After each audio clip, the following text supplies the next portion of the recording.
ప్రతిష్టాత్మక టీటీడీ పాలక మండలి సమావేశంలో గోవుని జాతీయ ప్రాణిగా ప్రకటించాలని చారిత్రాత్మక నిర్మాణాన్ని ఏకగ్రీవంగా ఆమోదింపజేసి హైదరాబాద్ లో యుగ తులసి చైర్మన్ టీటీడీ పాలక మండలి సభ్యులు శివకుమార్ అడుగుపెట్టారు. శంషాబాద్ ఎయిర్పోర్ట్ లో హారతి పట్టి ఘన స్వాగతం పలికారు. ఈ సందర్భంగా యుగ తులసి ప్రతినిధులు గో బంధువులు మీడియాతో మాట్లాడుతూ గో బంధువులు అందరిదని గోవుని జాతీయ ప్రాణిగా ప్రకటించే వరకు గో ఉద్యమం ఆగదని చెప్పారు.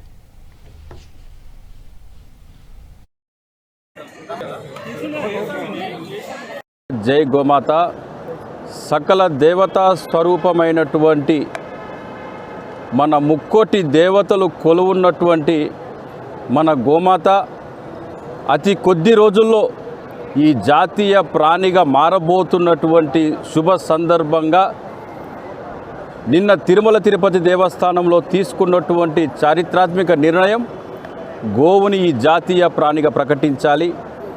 తీసుకున్నటువంటి రిజల్యూషన్ని తీర్మానాన్ని కేంద్రంలో ఉన్నటువంటి శ్రీ ప్రధాని నరేంద్ర మోడీ గారికి అదేవిధంగా భారత రాష్ట్రపతి గారికి పంపించాలని సాక్షాత్తు ఏడుకొండల స్వామి సందేశంగా ఏడుకొండల స్వామి ఆదేశంగా నా ఆకలి తీర్చిన గోమాత ఈ జాతీయ ప్రాణి కావాలని ఏడుకొండల స్వామి తన స్వహస్తాలతోని రాసి పంపిస్తున్నటువంటి తీర్మానముని అతి కొద్ది రోజుల్లో ఈ భారత ప్రజలు, హిందువులు, గోప్రేమికులు, గోబంధువులు అందరూ కూడా సంతోషంతో ఉండాలి. అంటే నా బిడ్డలు ప్రశాంతంగా ఉండాలి, ఆరోగ్యంగా ఉండాలి అని ఏడుకొండల స్వామి సంకల్పించినటువంటి కార్యక్రమంగా భావించి తిరుమల తిరుపతి దేవస్థానం నిన్న ఈ నిర్ణయం తీసుకోవడం జరిగింది. అతి త్వరలో కేంద్ర రాష్ట్ర ప్రభుత్వాలు వెంటనే గోహత్యలను ఆపాలి, అక్రమంగా నడుస్తున్న కబేలాలు మూసివేయాలి.